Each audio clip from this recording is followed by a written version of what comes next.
చిన్న ఇంజెక్షన్ ద్వారా మోకాలు మరియు నడుము నొప్పులకు దీర్ఘకాలిక పరిష్కారం. డాక్టర్ ప్రకాష్ గుడిపూడి. సంప్రదించండి. Allied's pain and pain management centre, Hyderabad. మీ దగ్గర నుంచి వసూలు చేసిన డబ్బు మీకే సక్రమంగా ఇవ్వాలి, అంటే మీకు కోసం ఖర్చు పెట్టాల్సిన డబ్బు అది. అలాగే వీళ్ళు ఏ కార్యక్రమం చేయండి, జగనన్న గోరుముద్ద అంటాడు, జగనన్న విదేశీ విద్య అన్నారు. అంటే ఒకప్పుడు రాజశేఖర రెడ్డి గారు లాంటి వ్యక్తి కొడుకు అని చెప్పి ఓట్లు వేసారు. ఓకే, అది పక్కన పెడితే ఆయన్ని కూడా నెమ్మదిగా ఫేడ్ అవుట్ చేసేసి మొత్తం ఇతనే కనపడుతున్నాడు. నెమ్మదిగా సిస్టర్ని, తల్లిని కూడా దూరం చేసేసాడు. అంటే ఇతను ఎంత స్వార్థపరుడు అంటే, మీరందరూ ఆలోచిస్తారు, తల్లిని చెల్లెల్ని కూడా దూరం చేసేసి ఆస్తుల కోసం, లేకపోతే ఏమాత్రం చిన్న అధికారంలో షేర్ వస్తారో భయపడిపోయి దూరం పెట్టిన వాళ్ళు మీకు ఏం చేస్తారన్నట్టు నమ్మకం మీకుంది. ఏం చేయగలుగుతాడు ఇతను? ఏమి చేయడు. ఈ స్కీముల గురించి మాట్లాడతారు. స్కీములు మీరు కాదు కదా, ఏ ప్రభుత్వం వచ్చినా ఇచ్చి తీరాల్సిందే. ప్రజల వెల్ఫేర్లో అదొక భాగం. అతను కూడా గంజాయి వ్యాపారంలో కొంత భాగం ఉందని నేను విన్నాను. 80%? Okay, thank you.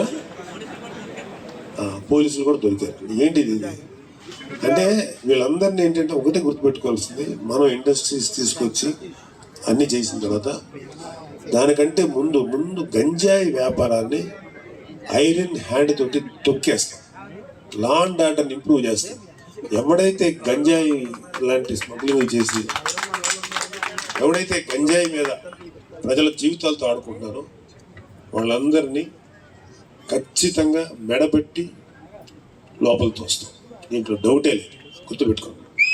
గెలిపిస్తారు. ఆ విధంగా ఒకరికొకరు సహకరించుకొని ముందుకెళ్ళాలి. ఎందుకంటే ఇతను ప్రజాస్వామ్యాన్ని ఎప్పుడూ కూనీ చేశాడు. ఇప్పుడు ప్రజాస్వామ్యం లేదు మనకు ఆంధ్రప్రదేశ్లో. అదృష్టం కొద్దీ అంబేద్కర్ మహాశయుడు రాజ్యాంగం రాయబట్టి, సెంట్రల్లో బీజేపీ లాంటి బలమైన ప్రభుత్వం ఉండబట్టి ఈ మాత్రమైనా జరుగుతుంది. కాబట్టి మీకున్న ఒకే ఒక బలం ఓటు విషయంలో, అది మన దీంట్లో లేదు. అది కానుకుంటుంటే ఎలాంటి నీచమైన దుర్మార్గమైన ప్రభుత్వాన్ని రీకాల్ చేసి వెనక్కి పంపించగలం, అది లేదు మనకి. అది మన దురదృష్టం. సో ఒక్కసారి మాత్రం ఓట్లు వేయడానికి వస్తే మాత్రం ఖచ్చితంగా చంపలు పగలు కొట్టండి. ఎందుకురా మాకు ఇలా చేశారు, మీరు దాంట్లో ఏం ఆలోచించగలరు, తప్పేం కాదు. అది గట్టిగా కాలర్ పట్టుకుని అడగండి. అడుగుతారు కదా, ప్లీజ్ అడగండి. పరిచయాలు మాట్లాడకండి. మేము అడుగుతున్నది ఇష్యూస్ మీద అడుగుతున్నాం. ఇష్యూస్ మీద సమాధానం చెప్పలేని వాడే, ఇష్యూస్ మీద సరైనటువంటి పరిష్కారం చూపలేని వాడే అడిగిన వాడిని వ్యక్తిగత జీవితంలోకి వెళ్తారు. క్యారెక్టర్ అసాసినేషన్ అంటారు, అంటే వ్యక్తిత్వ హననం అంటారు. ఇలాంటి అదోపనలు చేస్తున్నారు ఈ వైసీపీ. అలాగే ఇంకా నేను రాకముందే నాకు తెలుసు, కసింకోటలో 609 ఎకరాల భూ కుంభకోణం జరిగింది. అలాగే ఇక్కడ ఉన్న, అంటే ఈ మినిస్టర్ పేరు కూడా నా నోట్లో నుంచి పలకటం ఇష్టం, ఎందుకంటే ఆ పేరు చదివి నా నోరు పాడు చేసుకోలేదు, ఏమనుకోకండి. సో ఇలాంటి మినిస్టర్ పేరు కూడా నేను చదివాను, ఇలాంటి ఎమ్మెల్యే పేరు కూడా చదివాను. ఒకటే క్వశ్చన్ ఏంటంటే, నువ్వు ఐటీ మినిస్టర్గా ఉన్నావు, లేకపోతే పరిశ్రమల శాఖగా ఉన్నావు, ఎన్ని పరిశ్రమలు తీసుకొచ్చావు, ఎన్ని ఐటీ హబ్స్ని తీసుకొచ్చు ఆంధ్రప్రదేశ్? ఒకే ఒక ప్రశ్న. ఆ మధ్యన ఏదో ఒక ఇది పెట్టారు, ఇలాంటి నీచమైన నికృష్టమైన ఇలాంటి బఫోనరీ ప్రభుత్వం ఎక్కడ రాలి.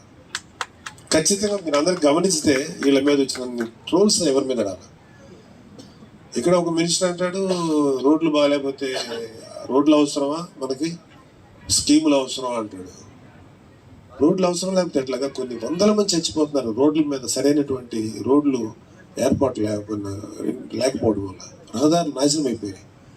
దాని మీద ఎవరికి దృష్టి లేదు. మీకు ఈ సంక్షేమ పథకాలు కావాలని వైసీపీ వాళ్ళకి ఇదే చెప్తున్నా ఒక విషయం, సంక్షేమ పథకాలకి మీరు ఇచ్చే డబ్బు మీ బాబు జోబులోంచి తీసుకొచ్చి ఇచ్చే డబ్బు కాదు, ఇది ప్రజల దగ్గర నుంచి వసూలు చేసింటారు.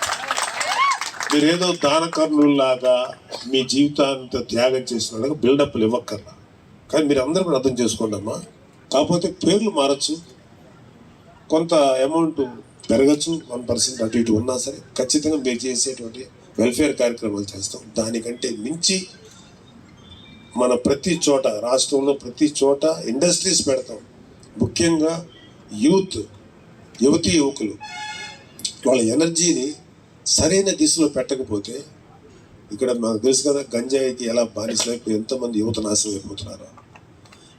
మన భారతదేశంలో ఎక్కడ గంజాయి పట్టుబడినా అందరూ అరకు వైపు చూపిస్తారు, అంటే వైజాగ్ ఇటువైపు మీకు వస్తుంది.